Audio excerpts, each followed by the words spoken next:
Good morning, students.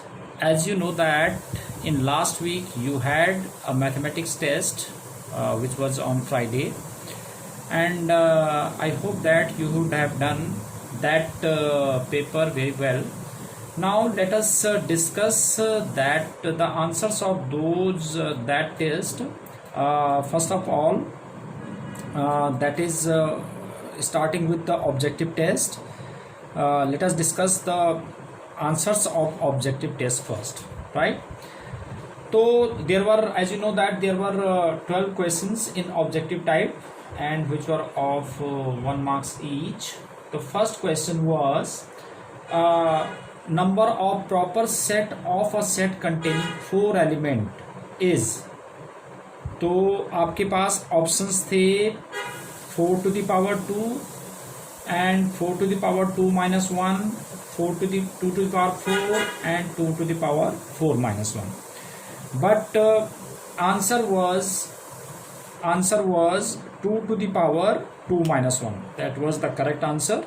Proper number of proper subset. Proper subset means, देखो जैसे suppose we have A is equal to set of PQ. तो what will be the proper subset of A? That is null set phi, set of P, set of Q.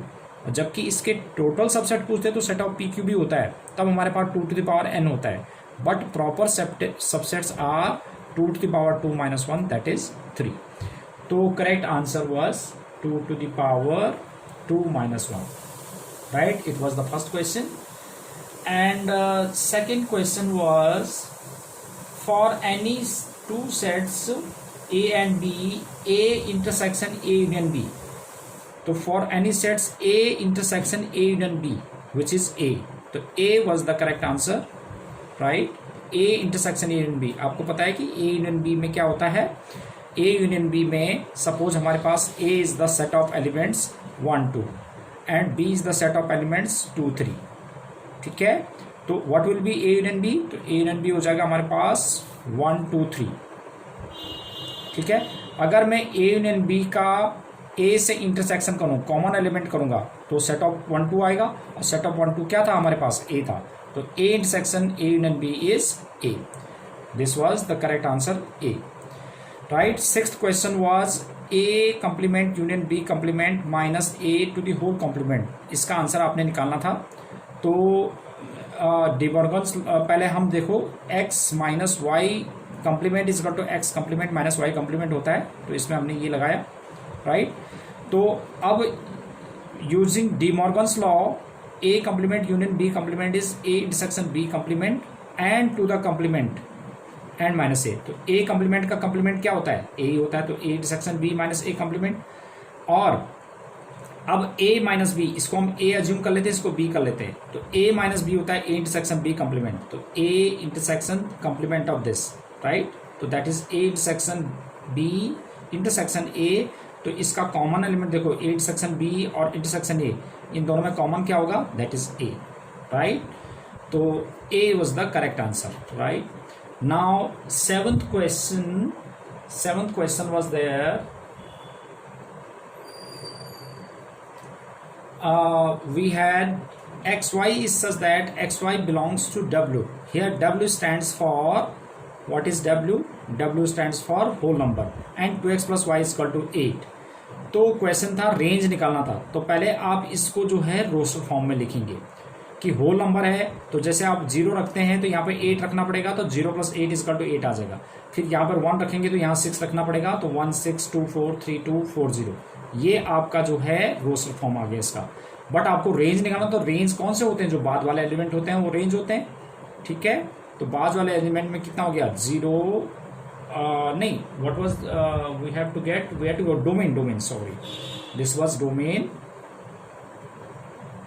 तो domain क्या होता है? पहले वाले element domain होते हैं, तो 0 1 2 3 4, दैट इज द डोमेन.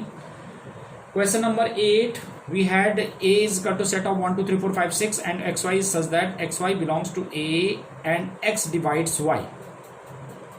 ये आपके पास था x divides y. तो पहले हम इसको रोस्टर फॉर्म में लिखते हैं. तो because it was the relation from set A to A, यानी कि जो पहला वाला एलिमेंट है वो भी ए को बिलोंग करेगा, बाद वाला एलिमेंट भी ए को बिलोंग करेगा।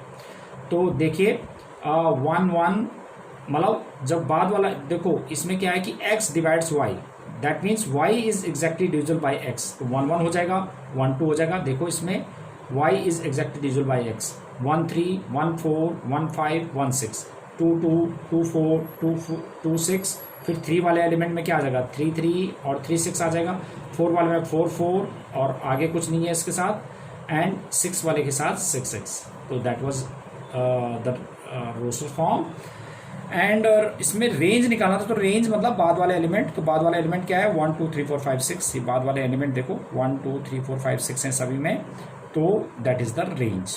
तो ये आंसर था उसका, ये आपको पता चल गया। नाइन्थ क्वेश्चन वाज देयर, इसमें जो है ऑप्शंस में गलती से ना एक में 0,3 और दूसरे में 3,0 होना चाहिए था, बट इसमें गलती से जोरो में 0003 हो गया, तो इसलिए इसमें सभी बच्चों को आपको मार्क्स मिल जाएगा, 1 मार्क्स एक्स्ट्रा मिल जाएगा। तो वैसे करेक्ट आंसर इसमें क्या था कि x y such that x y belongs to Z, y is equal to x minus 3। तो क्वेश्चन था कि which order pair belong to R, तो कौन सा ऑर्डर पेयर इसमें बिलोंग करेगा। तो देखो इसमें 3, जब मैं x की वैल्यू 3 रखूंगा तो 3 माइनस 3 इज 0, ठीक है। तो y की जगह जैसे हमने, हाँ, तो इसमें जैसे हमारे पास 3,0, तो जब मैं x की वैल्यू मैं 3 रखूंगा तो y 0 आ जाएगा ना, तो 3,0 आ गया। तो this was the correct answer. But इसमें जो है 3 0 कोई नहीं था, तो इसलिए जो है इसमें पूरे आंसर आपको मिलेंगे, पूरा मार्क्स मिलेंगे इसमें, 1 mark you will get. Next 10th question was there. 10th question क्या था कि if number of a is equal to m and number of b is equal to n, तो question is number of non empty relations from a to b that is given by n to the power mn minus 1, ये होता है। तो इसमें हमारे पास C option correct था। And find the value of cosec minus 750, तो cosec minus 750 को हमने क्या कर दिया, minus cosec 750, cosec minus theta is minus cosec theta. और जैसे मैंने आपको बताया था कि जो भी बड़ी वैल्यू होती है उसको 360 में ब्रेक कर देते हैं, तो माइनस कॉसेक 2 इंटू 360 प्लस 30, और इसको हम 0 कंसिडर कर लेंगे, तो कॉसेक 30, तो cosec 30 is -2, तो -2 was the correct answer, right? Next is the domain of 2 sin x into cos x, तो 2 sin x into cos x क्या हो गया, sin 2x, तो ये साइन फंक्शन हो गया। आपको पता है कि साइन फंक्शन का जो डोमेन होता है वो आपके पास रियल नंबर होता है, आप कोई भी रियल नंबर पुट कर सकते हैं, डोमेन इसका रियल नंबर होता है, और रेंज होता है -1 to 1, ठीक है। अब 13th क्वेश्चन है कि which of the following is correct. इसमें था कि sine 1 degree is greater than sine 1, या sine 1 degree is less than sine 1। तो इसमें देखो 1 डिग्री, तो 1 डिग्री को हमने पहले चेंज कर दिया, तो 1 डिग्री को कर दिया हमने, डिग्री को अगर मैं रेडियन में चेंज करूंगा, ये साइन 1 है तो ये रेडियन में है, जब कुछ नहीं लिखा तो इसका मतलब रेडियन है। तो 1 डिग्री है, तो 1 डिग्री को मैंने जो है साइन पाई अपॉन 180, तो साइन 22/7, पाई की वैल्यू 22/7 इंटू 180 कर दिया। अगर हम इसको कैलकुलेट करेंगे तो 1 से छोटा आ रहा है, ठीक है। तो इसका मतलब क्या हुआ कि sine 1 degree is less than sine 1, तो this option was correct. Now next question was find the value of cot π/4 plus theta और cot π/4 माइनस थीटा। तो cot को हमने tan में चेंज कर दिया, तो 1/tan π/4 plus theta, tan π/4 minus theta, 1/, अब tan a प्लस बी का formula, tan a plus tan b, tan a मतलब tan π/4 क्या होता है 1, तो tan a मतलब 1, tan π/4 1 plus tan theta upon 1 minus tan a tan b, तो tan a tan b में कितना हो जाएगा, देखिए मैं आपको ब्रैकेट में बता देता हूँ इसको कि tan π/4 प्लस थीटा था, तो tan a plus b is tan a plus tan b upon 1 minus tan a tan b, तो that is 1 plus tan theta upon 1 minus tan theta. तो सिमिलरली ये इसमें क्या हो जाएगा, 1 minus tan theta upon 1 plus tan theta, ये cancel हो गया, तो इसका आंसर आ गया 1, ठीक है। तो 1 is the correct answer. And 15th question was there, that is 15th, इसमें आपका 12th क्वेश्चन रहा होगा.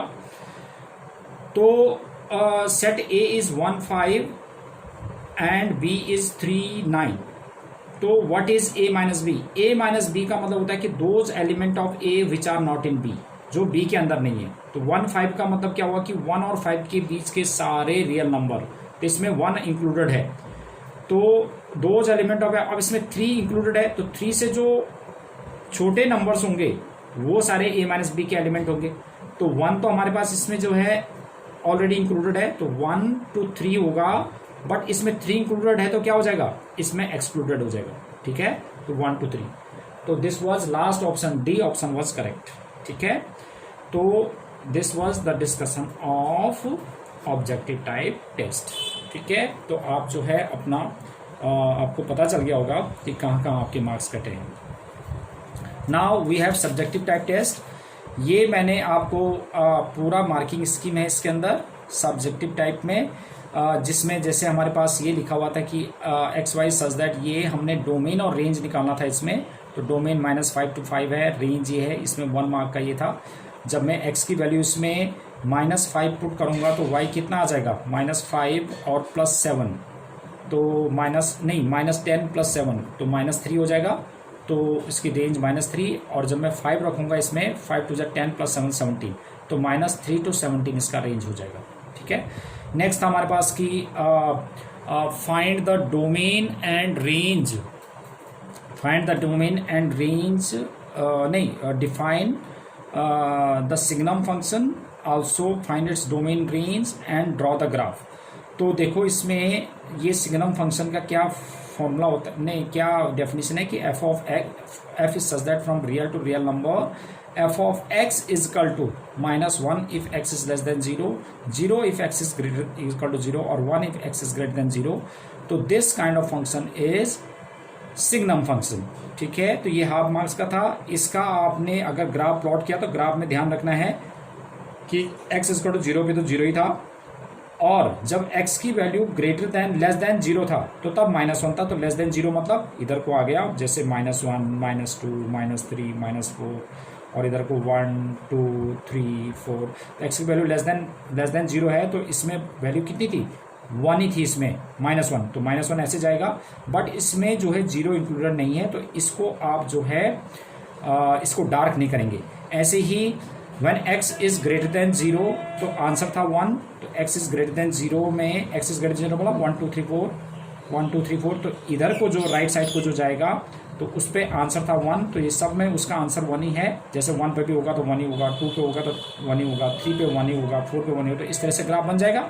बट 0 पे जो है 1 नहीं है, तो इसका मतलब फिर इसको एक्सक्लूड करने के लिए हम क्या करेंगे, इसको ब्लाइंक छोड़ देंगे. राइट, और डोमेन क्या हो गया, कुछ भी रियल नंबर आप पुट कर सकते थे. और रेंज क्या आ गया, रेंज तो आंसर यही है, -1 0 और 1. तो आंसर चाहे आप कुछ भी वैल्यू पुट करेंगे, x से लेस देन 0 या ग्रेटर देन 0, तो कोई भी रियल नंबर आप पुट कर सकते थे. बट रेंज जो है यही आएगा.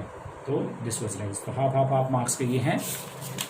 सिमिलरली ये देखिए, ये क्वेश्चन आप देख सकते हैं, इसका वर्ड प्रॉब्लम था. तो आप वर्ड प्रॉब्लम देखिए और इसका सॉल्यूशन देखिए कि कैसे हमने निकाला है, और बाकी किसे मार्किंग कैसे बनी हुई है कि इतना कर दिया आपने तो फिगर, और इतना लिख दिया आपने तो 1 मार्क का, फिर 1 मार्क का इधर हो जाएगा, 1.5 मार्क्स का आपने सॉल्यूशन कर दिया, और हाफ मार्क्स का आपका कंक्लूडिंग स्टेटमेंट हो गया. फिर नेक्स्ट क्वेश्चन था हमारे पास सॉल्व मतलब we have to get the general solution. तो ये tan cot और cosec में था, sin cos में चेंज किया हमने. ये देखिए आप पूरा सॉल्यूशन से, मैं आपको इसको ग्रुप में इसकी फ़ोटो भी भेजूंगा, तो आपने उसमें देखना है. और ये इसका सॉल्यूशन था, तो देख लो हमने 2 मार्क्स का इधर रखा है, 1 और 1 मार्क का, ये इसका सॉल्यूशन आप देख सकते हैं. उसके बाद जो 6 मार्क का क्वेश्चन था, दोनों चॉइसेस मैंने इसमें रख दिए हैं. sin x equal to half, इसको हमने बहुत अच्छी तरह से पहले भी डिस्कस किया था कि कैसे था, कि इसमें ये था कि sin x इक्वल टू 1/4, तो x is not in first quadrant. तो आपको पता है कि जब साइन जो है पॉजिटिव कौन कौन से क्वाड्रेंट में होता है, फर्स्ट और सेकंड में। तो इसमें पहले ही लिखा है कि x is not in first quadrant, तो फर्स्ट क्वाड्रेंट में नहीं तो किस में होगा, सेकंड क्वाड्रेंट में। तो x belong to second quadrant. तो सेकंड क्वाड्रेंट का मतलब क्या हुआ कि x is pi by greater than pi by 2 but less than pi. ठीक है, तो x बाई 2 कहाँ लाई करेगा, pi by 4 to pi by 2, this is first quadrant. तो हमने पहले cos की वैल्यू निकाल ली 15/16, तो cos x equal to root 15/4। अब क्योंकि ये सेकंड क्वाड्रेंट था x, तो x सेकंड क्वाड्रेंट का cos नेगेटिव होता है तो माइनस रूट 15/4। और मैंने ये फॉर्मूले आपको ड्राइव करके दिखाया था कि साइन स्क्वायर x बाई 2 होता है 1 माइनस कॉस एक्स अपॉन 2। इसको सिंप्लीफाई कर दिया तो साइन x बाई 2 की वैल्यू निकाली। ऐसे ही cos square x by 2 equal to 1 plus cos x upon 2 होता है। तो इससे ही हमने जो है इसका cos x बाई 2 की वैल्यू निकाल ली। तो tan होता है साइन अपॉन कॉस, इसी को हमने सिंप्लीफाई किया है, that was the answer, right. तो ये किस तरह से मार्क डिवीजन है वो हम उसी तरह से करेंगे। ऐसे ही जो चॉइस वाला क्वेश्चन था कि x cos alpha equal to y cos this much and equal to z cos alpha plus 4π/3 equal to k। तो आपने निकालना था कि x y plus y z plus z x की वैल्यू आपने निकालनी थी। तो इस वाले क्वेश्चन में हमने क्या किया कि सबको देखो, मैंने पहले भी डिस्कस किया था इस क्वेश्चन को, हमने किया भी है। तो x cos alpha let each of these equal to k ले लिया, तो x cos alpha equal to k, y cos alpha plus 2π/3 equal to k, और ये भी के इक्वल है। तो 1/x और 1/z की वैल्यू निकाल ली। इन सबको हमने ऐड कर दिया, फिर 1/k take as common. Now applying cos c plus cos d in these two terms, applying cos c plus cos d, that was 2 cos c plus d by 2 into cos c minus d by 2। इसको simplify तो ये हमारे पास 0 आ गया। तो 1/x plus 1/y plus 1/z equal to 0। तो by taking LCM you will get xy plus yz plus zx equal to 0। तो that was the whole question paper of yours. तो आपको सब पता चल गया होगा, आपको अब अपना भी आइडिया लग गया होगा कि आपके कितने मार्क्स आने वाले। तो ठीक है, तो थैंक यू वेरी मच। तो आपने मंडे को यही सब आपने डिस्कस करना है, यही क्वेश्चन पेपर को आपने सॉल्व करके मेरे को भेज देना है। Thank you for today, thank you very much.